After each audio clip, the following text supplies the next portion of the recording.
going to make a few opening statements, and then I look forward to some questions from all of you.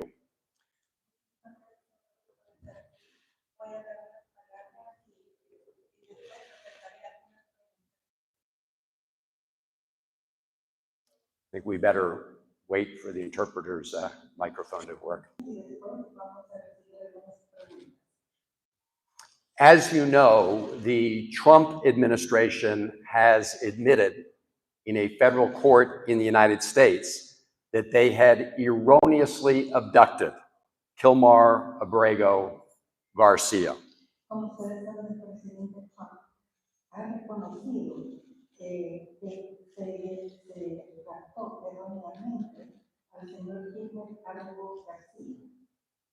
They said it was in administrative error that they illegally abducted him from Maryland and sent him to the notorious CCOT prison here in El Salvador.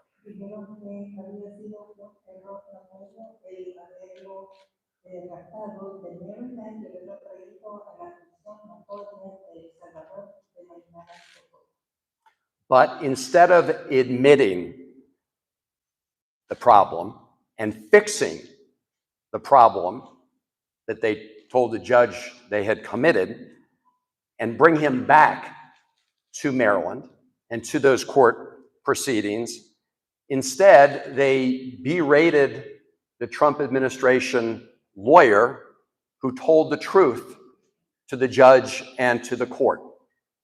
And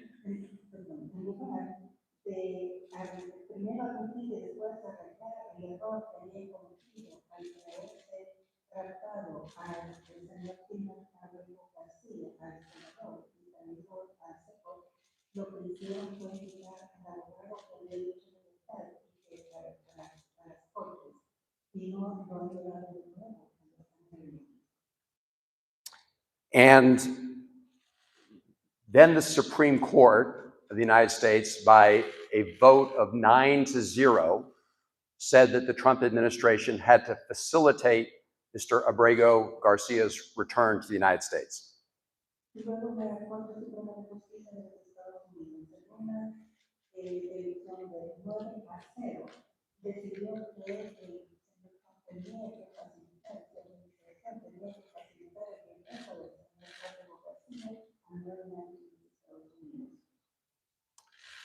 And so that's why yesterday, when I met with the Vice President of El Salvador,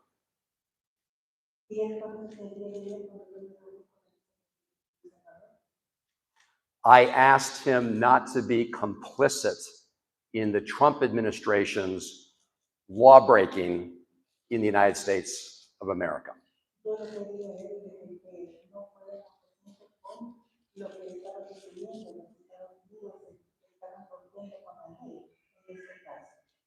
And to release Mr. Abrego Garcia. And as I reported to you yesterday, the Vice President said he would not agree to his release at this time.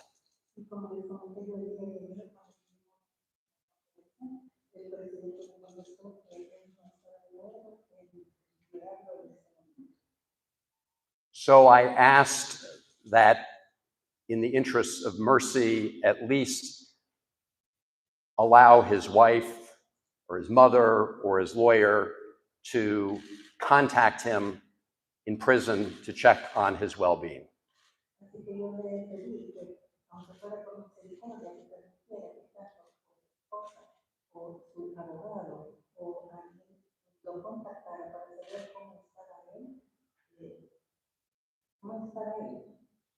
And the Vice President was not willing to agree to that request.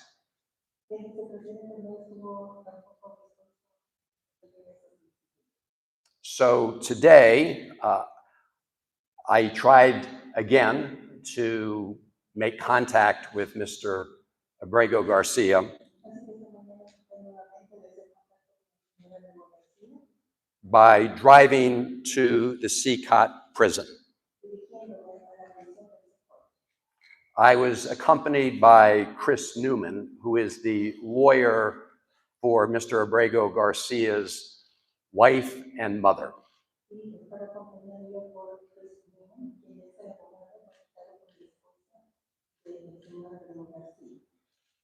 Our goal was very simple today, which was to check on the health and well-being of Kilmar.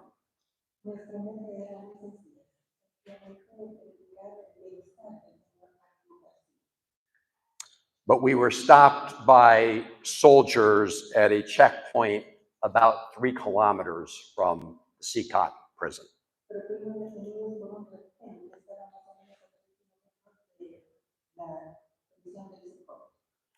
We were told by the soldiers that they'd been ordered not to allow us to proceed any further than that point.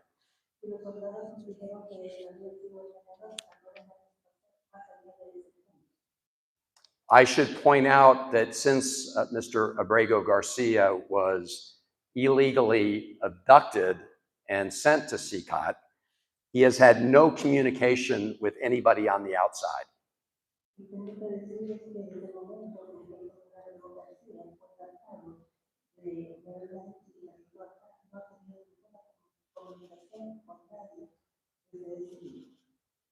His wife and his lawyers have tried to make contact with him. They've not been able to.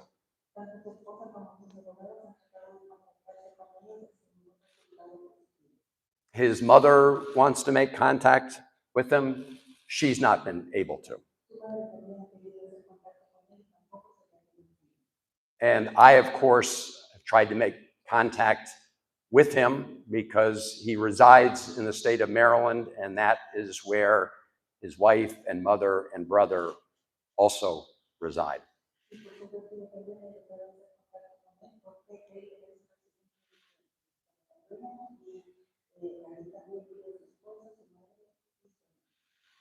So there's been no ability to find out anything about his health and well-being.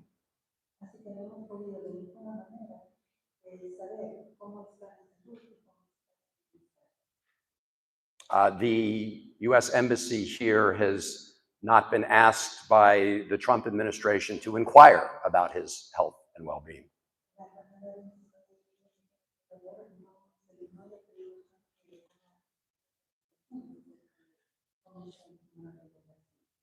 And I should point out that this inability to communicate with his lawyers is a violation of international law.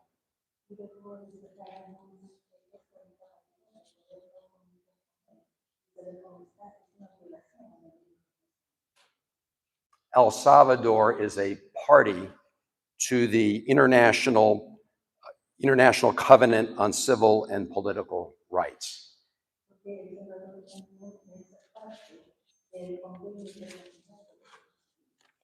El Salvador has signed and ratified that covenant. And that covenant says, and I quote, "A detained or imprisoned person shall be entitled to communicate and consult with his legal counsel," unquote.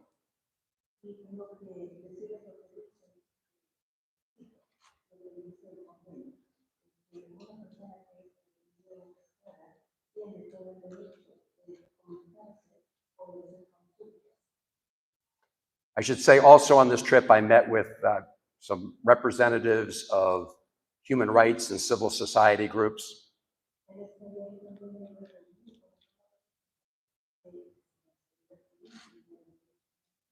Who expressed concerns about many things, including the inability to communicate with prisoners in CCOT.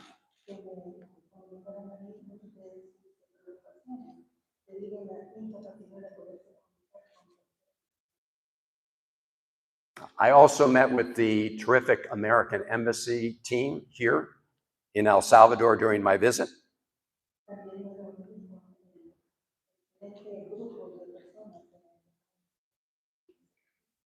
And we discussed the full range of important bilateral relations between the United States and El Salvador.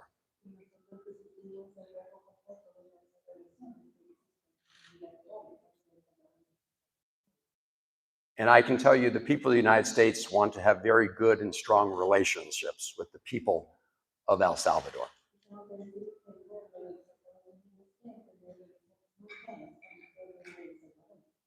In my state of Maryland, we have a very vibrant and successful Salvadorian community.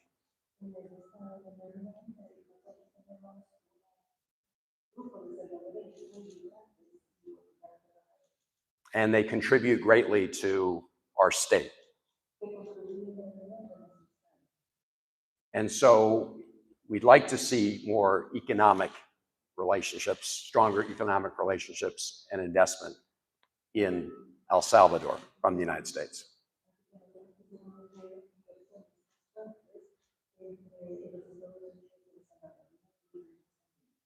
I also met with embassy representatives from the FBI, from the DEA, and DHS.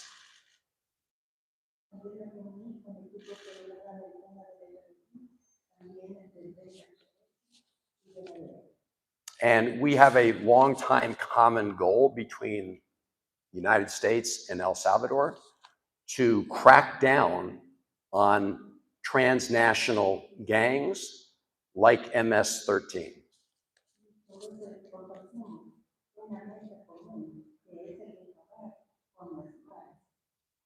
I have been fighting against MS-13 for probably longer than Donald Trump even heard about MS-13.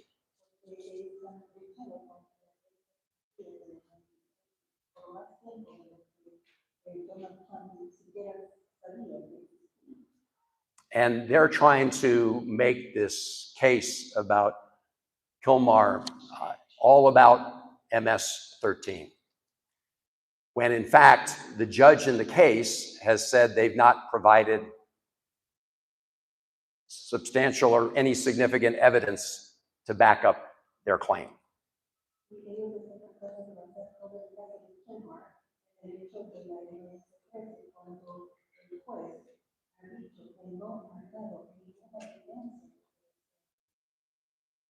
I am here not to vouch for any particular set of facts or for claims, but I am here to vouch for the judicial system in the United States, which guarantees individuals the right to due process.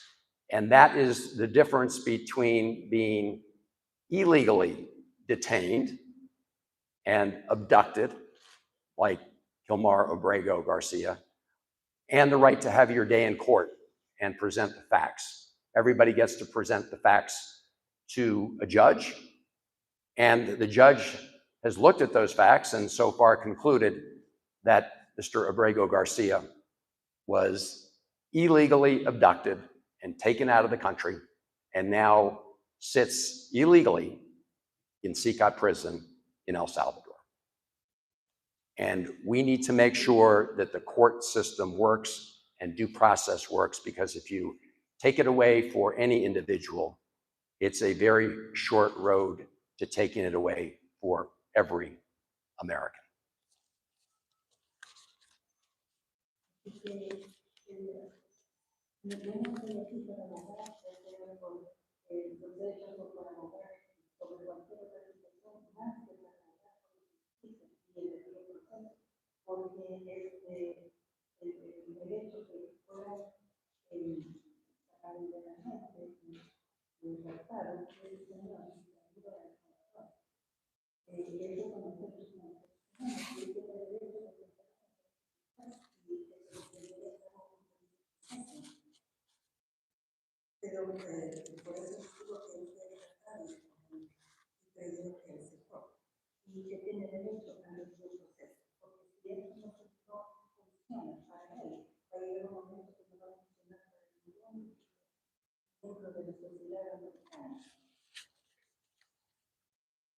And with that, I'm ready to take any questions you may have.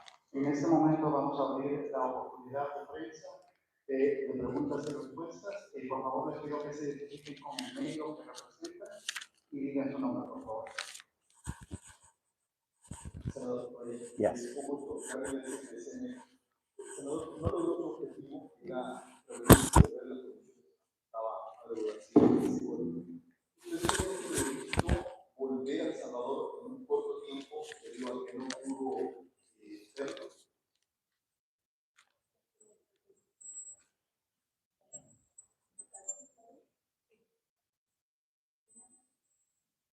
Yeah.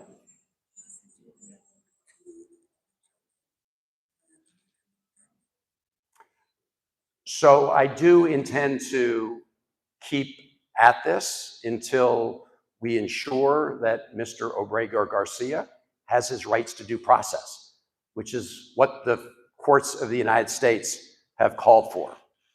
They have said that his abduction is illegal, and they have called upon him to be brought back to the United States.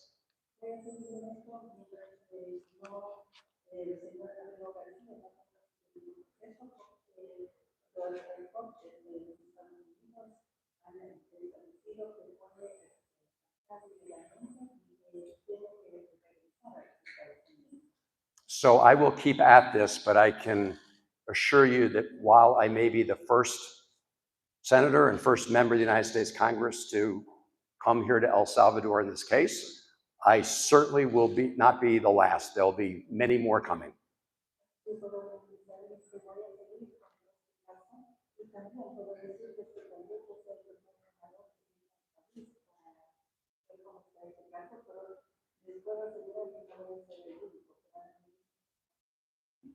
Because we won't give up until Kilmar has his due process rights respected.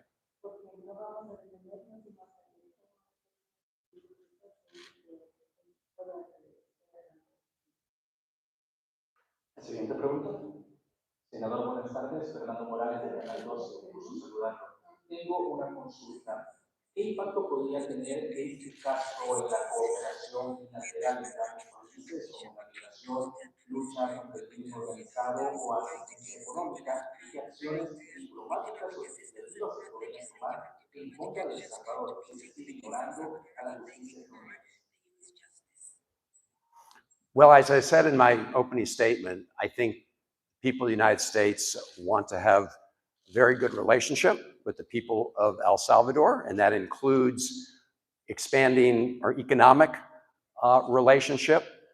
But I will say that if the government of El Salvador remains complicit in the illegal detention of Mr. Abrego Garcia in CCOT prison, then there will be,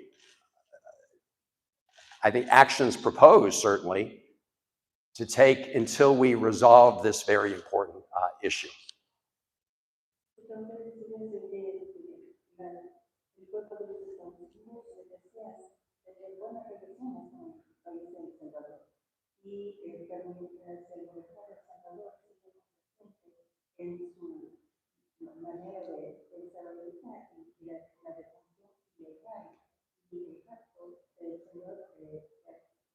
Abrego Garcia y tenerlo en el sector.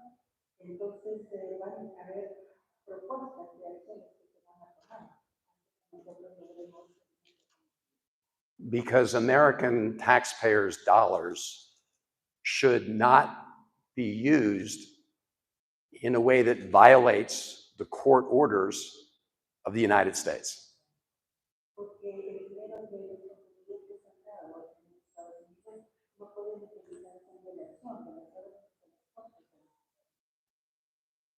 Siguiente pregunta.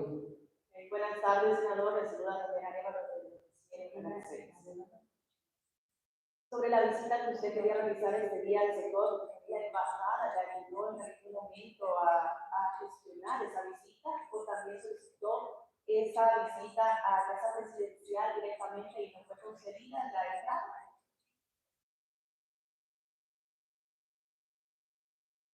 So two steps were taken. Number one, the United States Embassy did communicate to the government of El Salvador my request to visit CCOT and to meet with Kilmar Abrego Garcia. So they relayed my request to the government of El Salvador. And then yesterday, when I met with the vice president, I asked again about exactly that, about the chance to go see Kilmar Abrego Garcia. And again, I emphasized that my goal in visiting with him was to check on his health and his well-being.